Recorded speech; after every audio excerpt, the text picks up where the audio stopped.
Right, I've had a couple DMs recently talking about music theory, and there was this one guy who made me make this whole video, and he was basically asking, should I learn it or should I not? And I obviously back and forth conversation got to understand his situation, and he was saying about how a lot of his friends in the industry have been learning music theory, and they've been taken like, oh, what, you're not learning the music theory part of what you're doing? And I kind of get where his friends are coming from. Like, music theory is a very good skill to have when it comes to making beats. However, you can power through it completely. I went through about 3 years of the industry not knowing any music theory.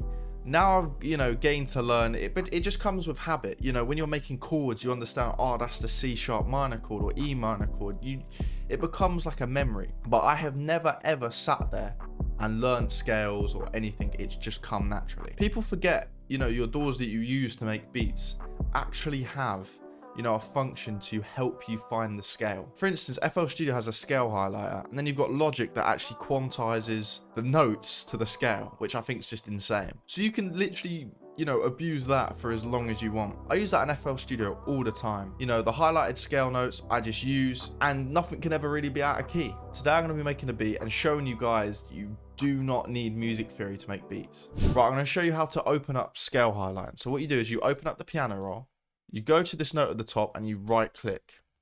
Here, it brings down a drop down menu where you have the root note and the scale. So today, let's make a beat in D, and we're going to make it in D minor, which is already highlighted. However, there is other scales here, and basically you have this thing called snap to scale. So if you press a dark note, it'll go to the note above it, if that makes sense. I turn that off just in case I want to pitch up and down the melody, because if you have that on, it will just snap to the scale. So yeah, we're going to select D minor and let's get straight into it. Right, to start with, we're going to change the BPM to 150. So I'm going to show you how to find chords with no music theory. So what you're going to do is let's say we'll start off with D sharp, and you're going to skip the next highlighted note, go to the next. You're going to skip the next highlighted note and go to the next. There you go. But you also could do it by ear. So you could select D sharp minor, D sharp, sorry. D. Doesn't sound right. So you can move that note. Kind of sounds there. There you go. You can use your ears to your advantage. So let's start with this chord.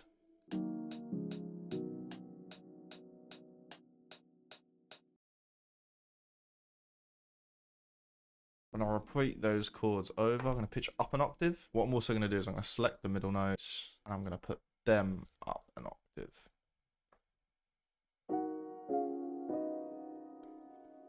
Select the bass notes.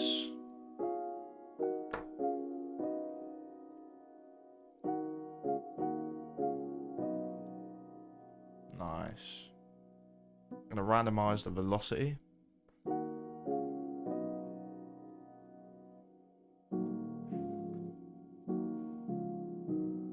Put it back down an octave.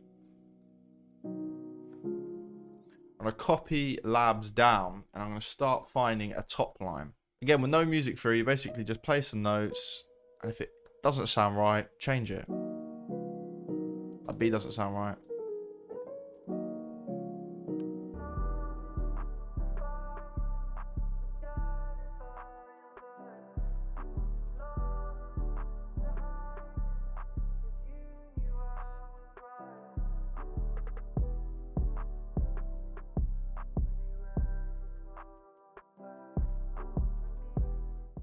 Copy that over and then change it here.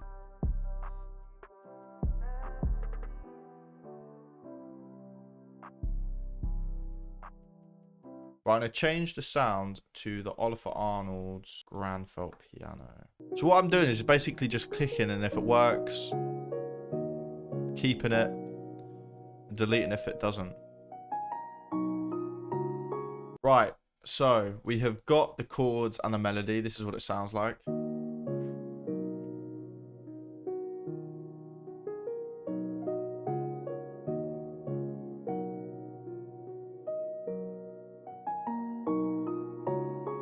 So I'm going to open up my vocal collection pack. Let's drag one in. So this is at 95. So what I'm going to do is I'm going to change the BPM to 95. Going to press stretch.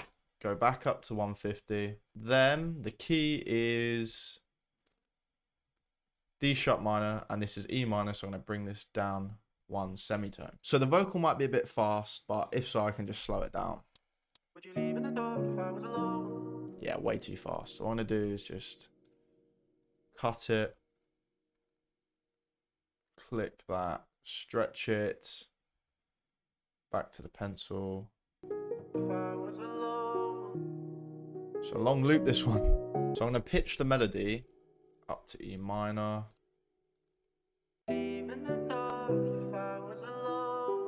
Send this to a mixer, and I'm going to add some reverb myself.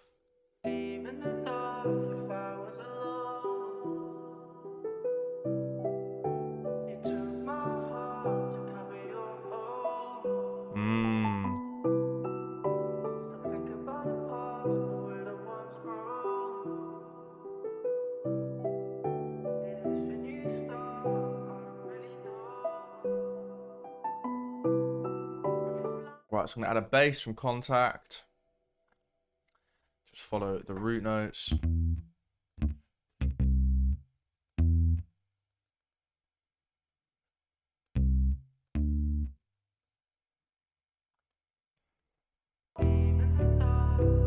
Yeah, nice.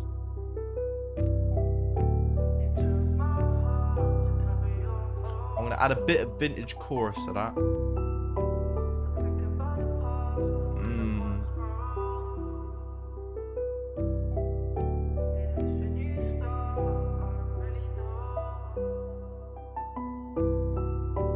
Right, I just found this mental guitar top line from Splice. Hear this.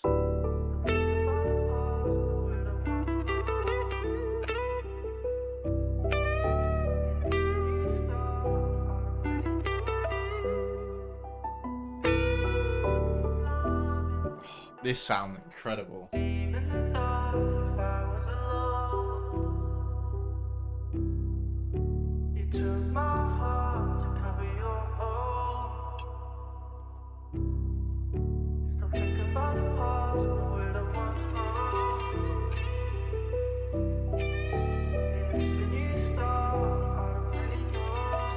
Also, I do think a key thing is not to focus on music theory, it's to focus on sound selection. You could have a beat that's musically correct with awful sounds, and it will just sound like a tragic beat. But you can have a beat that, you know, you understand they might not know the music theory, but their sound selection is 10 out of 10. I don't want to add too much because it'll start to sound a bit, you know, cluttered. So let's go straight onto the drums.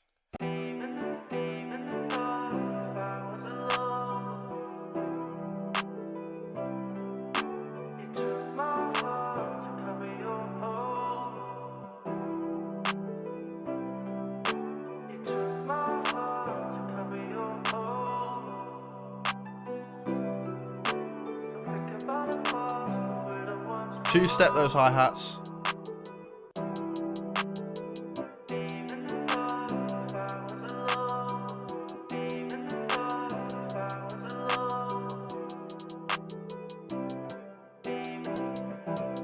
Actually, I'm gonna add some rolls. I can hear them.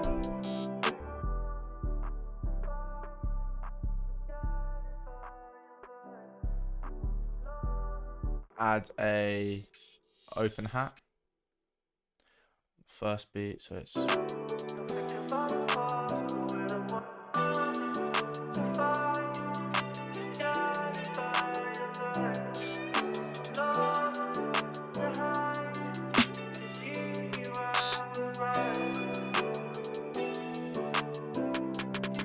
loop points. I always forget about that.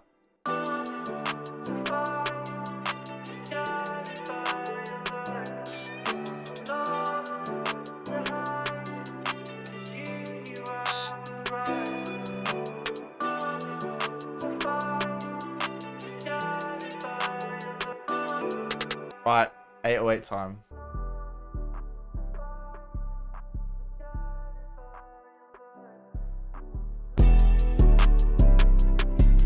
Copy that over to the kick.